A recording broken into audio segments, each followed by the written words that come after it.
पृथ्वीराज पाटील यांचा काँग्रेसला रामराम. मुख्यमंत्री फडणवीसांच्या हस्ते भाजप प्रवेश. काँग्रेस शहर जिल्हाध्यक्षपद आणि पक्षाच्या सदस्यत्वाचा राजीनामा देत पृथ्वीराज पाटील यांनी अधिकृतपणे काँग्रेसला रामराम केला. मुख्यमंत्री देवेंद्र फडणवीस यांच्या हस्ते बुधवार दिनांक 12 दुपारी 3 वाजता मुंबईत ते भाजपमध्ये प्रवेश करणार आहेत. काँग्रेसने सहकारमर्षी गुलाबराव पाटील यांच्या काळापासून दिलेल्या साथीसाठी त्यांनी कृतज्ञता व्यक्त केली.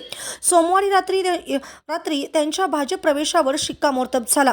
यावेळी प्रदेशाध्यक्ष रवींद्र चव्हाण, पालकमंत्री चंद्रकांतदादा पाटील तसेच मंत्री जयकुमार गोरे यांनी त्यांच्या घरी स्नेहभोजनात उपस्थित राहून भविष्यातील योजना चर्चिल्या.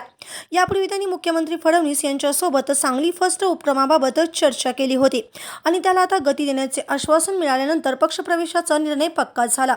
सन 2014 पासून काँग्रेस शहर जिल्हाध्यक्ष म्हणून कार्यरत असताना पाटील यांनी अडचणीच्या काळात पक्षाचा किल्ला लढवला, रस्त्यावर उतरून लढाई केली आणि विकास कामांसाठी निधी खेचून आणला.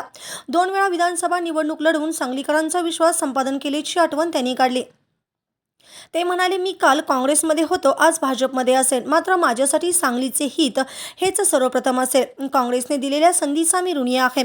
विकासाला गती देण्यासाठी भाजपमध्ये जात असून मुख्यमंत्री देवेंद्र फडणवीस यांच्या नेतृत्वात यशस्वी होईल असा विश्वास आहे. मुंबईतील पक्षप्रवेश सोहळ्यासाठी पालकमंत्री चंद्रकांतदादा पाटील तसेच प्रदेशाध्यक्ष रवींद्र चव्हाण, मंत्री जयकुमार गोरे, आमदार सुधीर गाडगीळ आणि आमदार सुरेश खाडे उपस्थित राहणार आहेत.